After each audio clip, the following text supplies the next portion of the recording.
જસદણ તાલુકાના વીરપર ગામે પીજીવીસીએલની એક વિજિલન્સ ટીમ નશો કરેલી હાલતમાં ગામમાં તપાસ માટે આવતા અનેક પ્રકારના સવાલો ખડા થયા. આક્ષેપો પ્રત્યાક્ષેપો મજબૂત બન્યા. રસિક વિસાવડિયા સાથે હિરેન ખરેડિયાનો એક વિસ્તૃત અહેવાલ. જસદણના વીરપર ગામે ગઈ રાત્રિ દરમિયાન સરદાર પીજીવીસીએલની વિજિલન્સની ટીમ વાવાઝોડાના કારણે પેટ્રોલિંગમાં હતી. તે દરમિયાન વીરપર ગામના લોકો સાથે બોલાચાલી થઈ હતી. મામલો ઉગ્ર બન્યો હતો. વિજિલન્સની ગાડીમાં દારૂની બોટલ અને બિયરના ટીન પણ જોવા મળ્યા હતા. સાથે ગ્રામ્યજનોના આક્ષેપ મુજબ વિજિલન્સની ટીમના કર્મચારીઓ નશા કરેલી હાલતમાં હતા. ગ્રામ્યજનો સાથે અયોગ્ય વર્તન પણ કરવામાં આવ્યું હતું. તેવો આક્ષેપ ગ્રામ્યજનોએ કર્યો હતો. સમગ્ર બનાવ અંગે કોઈ પોલીસમાં ફરિયાદ નોંધાઈ નથી.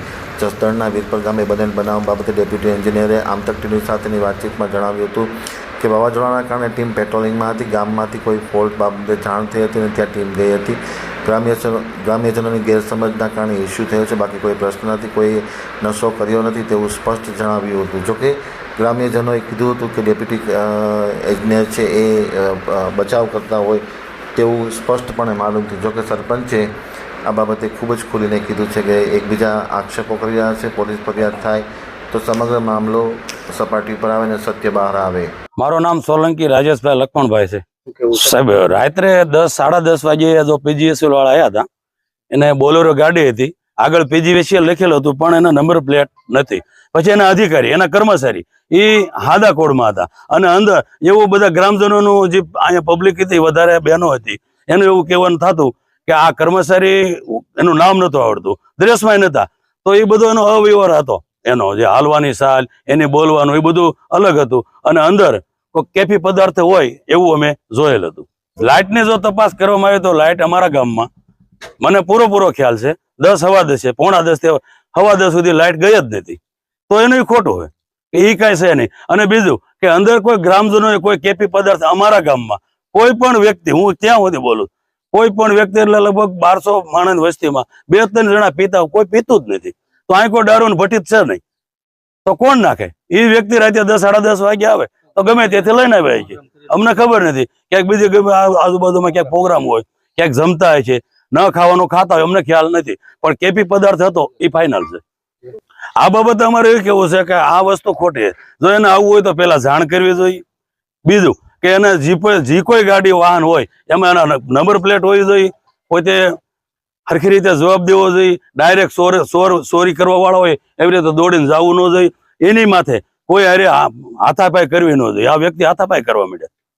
માંગણી એ છે કે આપણે કોઈ વિરોધી નથી, પછી કોઈ પણ વ્યક્તિ હોય, પણ આવારા તત્વો રાત્રે આવે 10-10:30, અમારે ખેડૂતનું બેનું આ બાર હોતા હોય, ઢોરના લીધે એને ધ્યાન રહે તો ગમે ત્યારે ગમે ગરી જાય, એ વસ્તુ ન હાલે. અને આ પડઘા ઠેઠ ગાંધીનગર પડવા જોઈએ. આ નાનો માણસ છે, મારું ગામ હાવ નાનો છે, અતિ પસાદ છે, તો આની ઉપર આ પૂરેપૂરા પગલા જોયો કે રાત્રે 10 વાગે હું કામ આવે તો જાણ કરતા નથી. અધિકારી ઉપર પૂરેપૂરું મારું ગામ છે, મારા ગામના માણસોને રાત્રે હેરાન કરે છે, સવારના 8 વાગ્યાનું કોણ ના પડે? તો આની ઉપર પૂરેપૂરું એક્શન હાસુ કાઢવું જોઈએ. હકીકત આ કોણ છે, શું કામ રાત્રે આવ્યા, શેના કારણે આવ્યા, કોના દ્વારા આવ્યા? જો એને પરમિશન હોય તો એ બતાવવી પડે કે ભાઈ મને પરમિશન છે અને હું ગામનો સરપંચ છું, તો મારા ગામના માણસોને કેન પ્રકારે શું કામ હેરાન કરે? એમ. Bhavesh Kumar Vinobhai Kharadi, deputy engineer Sardar PGVCL. આજે રાત્રે બનાવ બન્યો એના માટેની તપાસ ચાલુ છે. જે સંદર્ભે જણાવવાનું કે જે બી બનાવ બન્યો એ ગ્રામજનોને ગેરસમજ ઊભી થઈ એના હિસાબે બનેલો છે. બીજો કોઈ ઇસ્યુ નથી. એટલે ગ્રામજનોના જે બી પ્રશ્નો છે હું તાત્કાલિક નિરાકરણ લાવી દઈશ, એને હું ખાતરી આપું છું. અને બીજો કોઈ ઇસ્યુ નથી અને જે બી પ્રશ્નો છે તાત્કાલિક નિરાકરણ થઈ જશે. ના, એવું નથી. આ અત્યારે વાવાઝોડું આવ્યું જેના હિસાબે અત્યારે કામગીરી ચાલુ છે. રાત દરમિયાન કોઈ બી ફોલ્ટ બોલ્ટ આવ્યો હિસાબે બી ગયા હોય અને ફોલ્ટ એટેન્ડ કરવા માટે ગયા હોય ને એ દરમિયાન જ ગેરસમજ ઊભી થઈ હોય ને આ પ્રશ્ન બનેલ છે. હા, એટલે ગેરસમજના હિસાબે આ લોકોને અંદર કંઈક માથાકૂટ થઈ હોય એટલે કદાચ બન્યો હશે પ્રશ્ન. અને એવું નથી કે ભાઈ કોઈ પર્ટિક્યુલર રાદ્રેશ રાખીને કંઈક પથ્થરમારો થઈ ગયો હોય તો એ તૂટી ગઈ. એ તો શક્ય જ નથી કે અમારા માણસો દારૂની બોટલ લઈ જાય, કે કારણ કે લાઈન ઉપર કામ કરવું છે, સભાનો અવસ્થામાં જ કરવું પડે.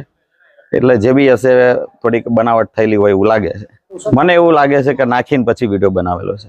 પણ હું તમને એ જ કહેવા માંગુ છું કે મારા ખ્યાલ મુજબ જે માથાકૂટો થઈ, ઘણી પબ્લિક થઈ ગઈ હશે અને અને અંદર મૂકવામાં આવેલી અને પછી ત્યાર પછી જ વિડીયો બનાવેલો છે. હાલની તપાસની અંદર શું કામગીરી થશે?